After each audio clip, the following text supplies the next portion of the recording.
घर में ढेर हो गई टीम इंडिया। साउथ अफ्रीका ने 408 रनों से भारत को हराया। हार के बाद फैंस का फूटा गंभीर पर गुस्सा। प्लेइंग 11 के सिलेक्शन पर उठे सवाल। प्रेस कॉन्फ्रेंस में गंभीर ने फिर बनाया बहाना। देखे कौन है इस हार के गुनहगार। जिस पिच पर साउथ अफ्रीका की टीम पहले 489 रन बनाती है, उसके बाद 260 रन बनाकर पारी डिक्लेयर कर देती है, वहीं पिच पर या कहें उसी पिच पर भारतीय टीम कुल मिलाकर 400 रन भी नहीं बना पाती है और 400 रनों से इस महामुकाबले को, इस फाइनल मुकाबले को हार जाती है। आपको बता दूं कि पहली बार या कहें पहली पारी में भारतीय टीम सिर्फ 201 रन बनाती है और दूसरी पारी में सिर्फ 140 रनों पर पूरी टीम ढेर हो जाती है। न पिच पढ़ पाते हैं, न प्लेइंग 11 सटीक होती है, न ही कप्तानी अच्छी होती है और कोचिंग को माशाल्लाह है। मतलब गौतम गंभीर की कोचिंग में हम जितने बुरे रिकॉर्ड हो सकते हैं सब दर्ज कर लेंगे। रोहित शर्मा, विराट कोहली, MS धोनी, सौरभ गांगुली का जो दौर था, उस दौर में जितने हमने कीर्तिमान अपने घर पर बनाए थे, उन सब पर गौतम गंभीर के दौर पर हम मिट्टी डाल रहे हैं। हमें न्यूजीलैंड क्लीन स्वीप करके जाती 3-0 से हराती है और अब दक्षिण अफ्रीका हमें घर पर 2-0 की मात देती है और इतनी बड़ी मात जिसके बाद कह सकते हैं अब तो इस्तीफा ले लेना चाहिए। और इस पर भी गौतम गंभीर बहाना बनाकर चले जाते हैं। वो कहते हैं कि शेड्यूल इतना टाइट था, हम T20 खेल रहे थे, T20 से सीधे हम टेस्ट पर एंट्री करते हैं और हमारे पास 2 दिन के प्रैक्टिस का समय होता है, इस वजह से हम कह सकते हैं ये सीरीज हार जाती है। लेकिन प्रैक्टिस में तो खिलाड़ी थे और जो T20 खेल रहे थे उसमें से 90% खिलाड़ी टेस्ट नहीं खेल रहे थे। ये खिलाड़ी क्यों नहीं प्रैक्टिस कर रहे थे या फिर ये खिलाड़ी क्यों नहीं तैयारियां कर रहे थे, इसका जवाब गौतम गंभीर को देना था। गौतम गंभीर तो प्लानिंग करनी थी, ना कि खुद जाकर मैदान में खेलना था। तो ये बहाना कतई जायज़ नहीं है कि हम 2 दिन पहले ही इंडिया वापस आए थे। इसके अलावा किस तरह से टीम इंडिया हारी और कौन है कारण, चलिए आपको इस वीडियो में विस्तार से दिखाते हैं। पहले अगर कारण की बात करें तो वो है बैटिंग पोजीशन में स्थिरता नहीं है। बैटिंग में अगर पिछले 14 महीने के इनके कार्यकाल का देखें तो 24 खिलाड़ी प्लेइंग 11 का हिस्सा बन चुके हैं। ये दिखाता है कि भाई किसी की भी जगह पक्की नहीं है और किसी की भी जगह स्थिर नहीं है। यहाँ पर लगातार म्यूजिकल चेयर की तरह पोजीशन चेंज होती जा रही है, जिस वजह से खिलाड़ियों के अंदर एक कह सकते हैं डर का माहौल है, अनसर्टेनिटी है कि कब उनकी जगह चली जाएगी और कौन उनकी जगह अगला मुकाबला खेलेगा। इसको लेकर किसी भी खिलाड़ी में कोई भी कह सकते हैं कॉन्फिडेंस नहीं है और शायद टीम इंडिया में हो रहे इन लगातार बदलाव की वजह से टीम इंडिया वो प्रदर्शन नहीं दे पा रही जिसके लिए उसे जाना जाता था। रोहित शर्मा और विराट कोहली के समय कह सकते हैं एक बैकबोन बिल्कुल फिक्स होती थी। 2 से 3 खिलाड़ी ही चोटिल होने पर या खराब फॉर्म होने पर बाहर होते थे, बाकी पूरी सेम टीम होती थी। 11 में से 7 से 8 खिलाड़ी पक्के होते थे और टेस्ट टीम तो लगभग पक्की मानी जाती थी, बस 1-2 बदलाव होते थे। लेकिन अब पिछले 14 महीने में हमने देखा 24 खिलाड़ी टीम इंडिया के लिए खेल चुके हैं। ये दिखाता है कि भाई यहाँ पर कुछ भी ठीक नहीं है।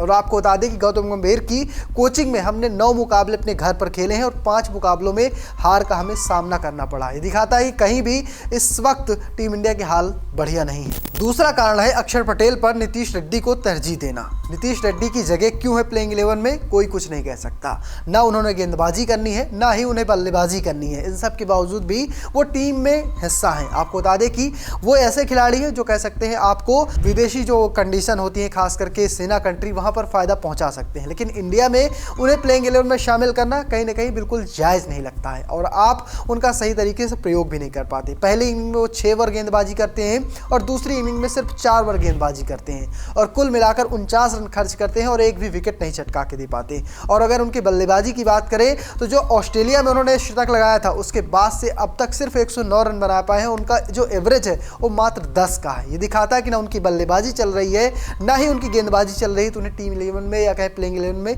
रखा क्यों गया है। अगर उनकी जगह अक्षर पटेल होते तो शायद हमें गेंदबाजी में थोड़े से फायदे देते और साथ साथ हमें बल्लेबाजी में थोड़े बहुत फायदे दे कर देते। ना ही आप अक्षर पटेल को खिलाना चाहते तो आप एक कह सकते हैं स्पेशलिस्ट बल्लेबाज को भी खिला सकते थे, जो आपको कहते हैं आपकी गिरी हुई हालात पर मदद कर देता। तो फिलहाल टीम इंडिया जो मुसीबत में फंसती चली जा रही है उसका कारण है गौतम गंभीर की कोचिंग। और इसके अलावा एक और समस्या है, नंबर 3 की जिम्मेदारी कौन लेगा। नंबर 3 पर हमने देखे 7 बदलाव किए जा चुके हैं। अब तक हमें पुजारा की तरह एक मिस्टर डिपेंडेबल खिलाड़ी नहीं मिल पाया है जो टीम की रीढ़ की हड्डी बन सके, दीवार बन सके और थोड़ी देर गेम को चला सके अगर ओपनर बल्लेबाज आउट हो जाते हैं। यहाँ तो हाल है कि ओपनिंग बल्लेबाजी अच्छी हो रही है, उसके बाद हमारी हमारी पूरी कह सकते हैं पूरी तरह से जो आगे की लाइनअप है वो बैटिंग लाइनअप वो ध्वस्त होती है।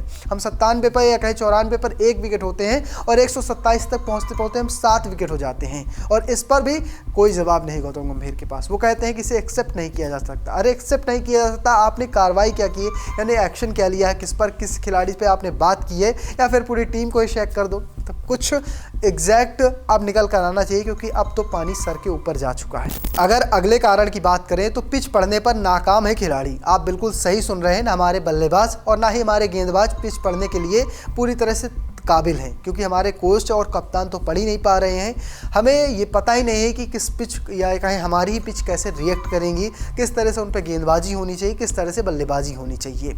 आप हार्मर को देखिए, कमाल की गेंदबाजी करते हैं, दूसरी इनिंग में 6 विकेट निकालते हैं, पहली इनिंग में 3 विकेट निकालते हैं। कोलकाता में भी उन्होंने कमाल की गेंदबाजी की थी।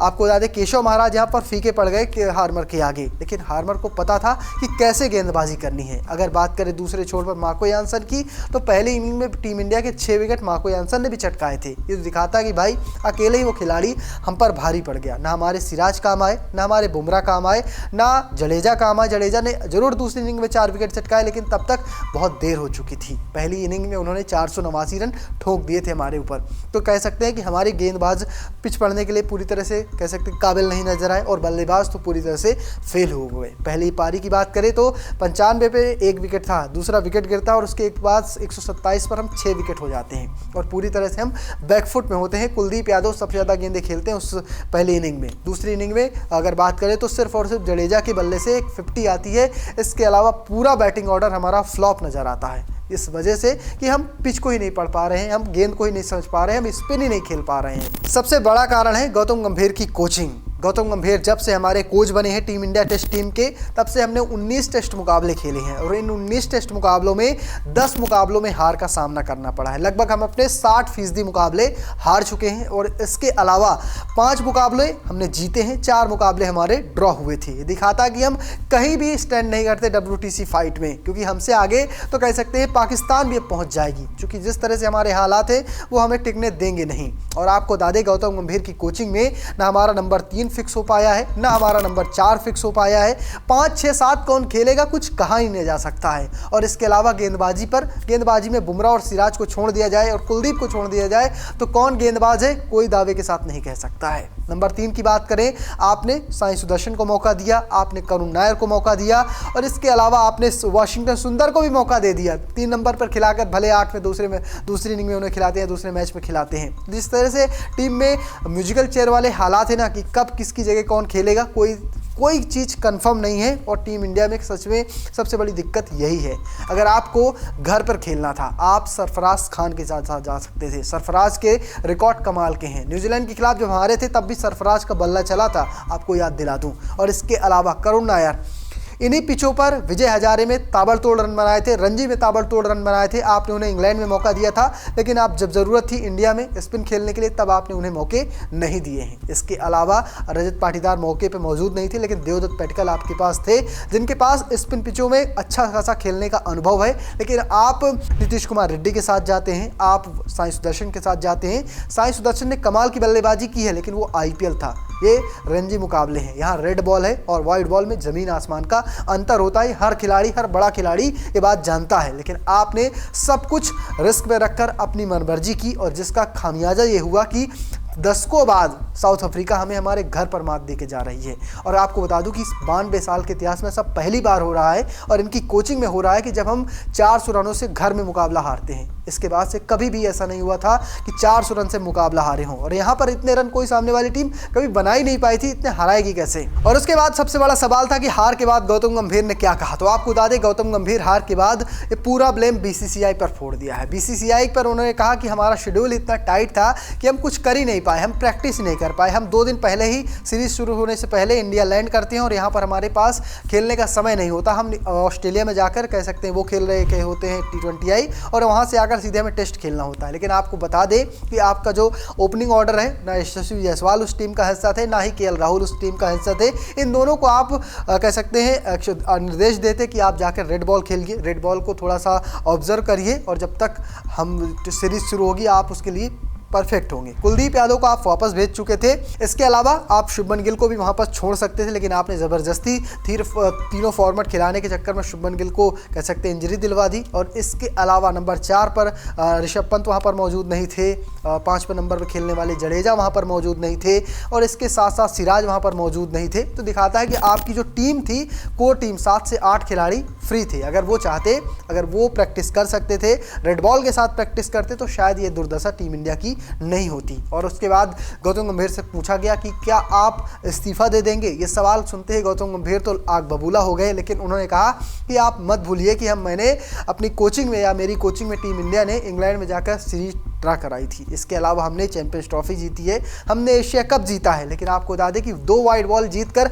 आप रेड बॉल की कमियां नहीं छुपा सकते। रेड बॉल सबसे प्राइड होता है। जब आप रेड बॉल में आपकी दुर्दशा टाइट होती है ना, खस्ता होती है, तो सामने आप वाइड बॉल में कितना भी अच्छा कर रहे हो, लोग आपको रिस्पेक्ट नहीं देते हैं। असली खेल रेड बॉल को ही कहा जाता है, और आप रेड बॉल की ऐसी तैसी कर रहे हैं टीम इंडिया की। फिलहाल आप किसे मानते हैं? हार का कसूरवार कॉमेंट बॉक्स में लिखिएगा, और पेज को फॉलो करना, चैनल को सब्सक्राइब करना बिल्कुल भूलिएगा। धन्यवाद।